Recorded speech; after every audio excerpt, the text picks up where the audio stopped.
What's happening, guys? It's your boy TC back with another video. So we'll be talking transfer news today, and this will be in regards to Danny Welbeck and his current situation at Arsenal. So we do know that his contract is due to come to an end at the end of this season, and of course a lot of rumours and news have been circulating around in regards to his future.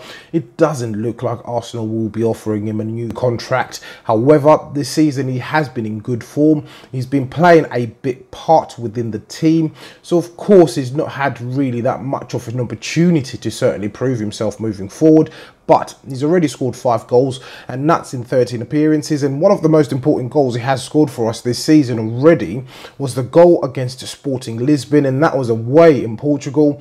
And that game certainly looked like it was going to end up as a draw, but he certainly saved the day, and he actually got the goods for us. He scored that one sole goal in that game, and that was a fairly important goal if we do go on and march on in the competition itself, and we do probably end up winning the competition. Then I will certainly remember that specific goal that obviously saw us rise through the group and essentially helping us along the way to victory. That's if we do end up winning the competition. You never know. Well, our Emirates does have a good pedigree in the competition itself, so it will be a good goal really to consider as one of those goals to actually move us forward. So of course a number of teams are interested in Danny Welbeck's services. Previously, of course, we know he came from Man United. He came for a very minimal fee for us, and reports are suggesting that he will certainly be on the move in January. If this is true, we don't know, but he's one of those players that the club doesn't seem as if they will be offering a new contract. I will be doing a video on players that are coming to the end of their contracts at the club at the moment. That will also include high-profile players such as Aaron Ramsey, as well as Danny Welbeck, and a few others, of course, such as Koscielny. So in terms of Danny Welbeck, it looks like, if the reports are correct, a move may be sanctioned in January. But I do believe if this does happen, the club may be shooting themselves in the foot, because the January market is completely, it's a wild west, if I should use that phrase. Essentially, prices are inflated. The market is inflated as it is already, I do believe so. But of course, we do have the new guys that came in, Sanlehi as well as Mislintat. They seem to find good players at a decent price, if you want to call it that. But if he moves in January, it will be extremely difficult for us to actually bring in a ready-made replacement who can go into the first team. Of course, as I said, the market is certainly inflated at that time of the year, and we are getting closer to January, of course, so this does become one of those topics that we will certainly need to discuss.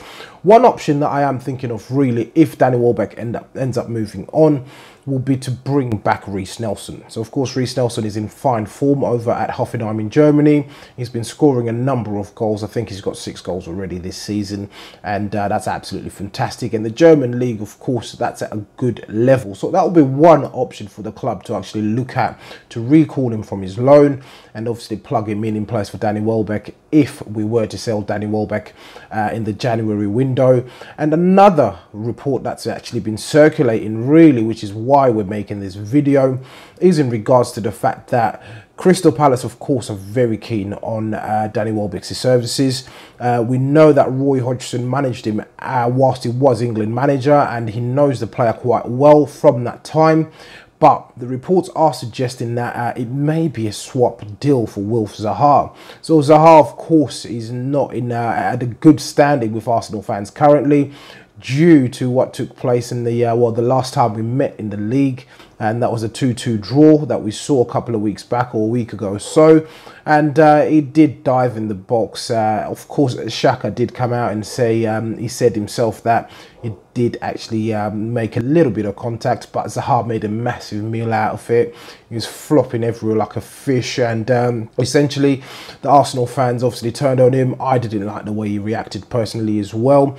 So the reports are suggesting that Zaha will be one option. It will be Danny Welbeck plus cash, and then we get obviously Wilf Zaha.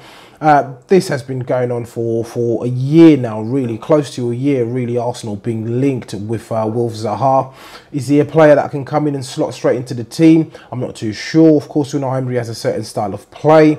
However, he's a player that has got a wealth of experience in the Premier League, of course, and he's an extremely skillful player.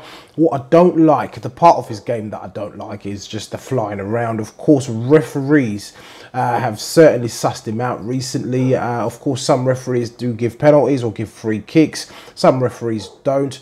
And he recently called out in the press to suggest that he needs a bit more protection from referees. But if you're a diving player, then the referees will know of that. They'll be seeing the reports, etc.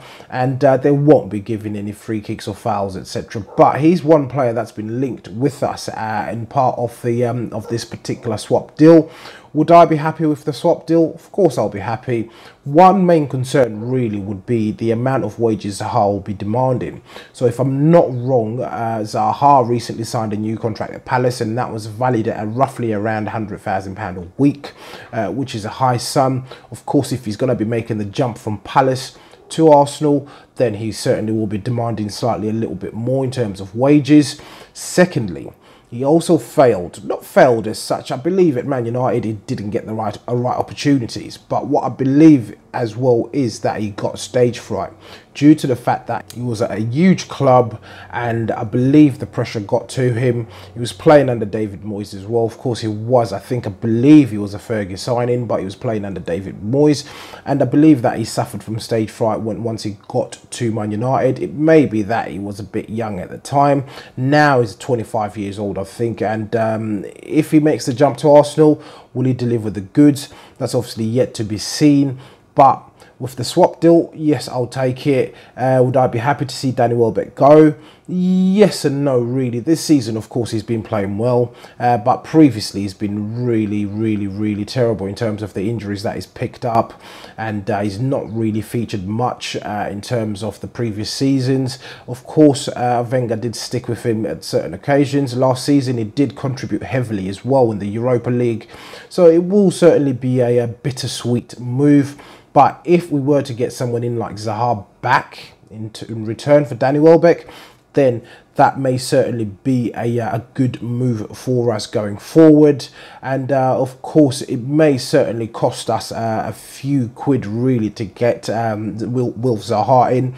Danny Welbeck, I believe his market value will be roughly about £15 million, 15 to 16, 17 million pounds. How much does Crystal Palace value Wolf Zaha? I don't know. I do believe it may be around the region of 50 to 60 million pounds. They will certainly value him highly. He's one of the key assets, if you want to call him that, in that particular team. He's the talisman in the team, so they'll be losing goals and they'll be losing assists if they were to let Wolf Zaha go. So it will certainly be a tricky deal to get over the line, I do believe, but we'll certainly have to wait and see how it obviously pans out. But of course, keen interest from Crystal Palace and Danny Welbeck. Chances are that he will leave in the January window, but of course we'll certainly keep you guys updated. As usual, please do let me know what you think in the comments below. If you're watching this video and you're not subscribed to the channel, please do make sure that you do hit that subscribe button. So once again, guys, it's your boy TC from I'm Gonna Talk TV, and I'm out.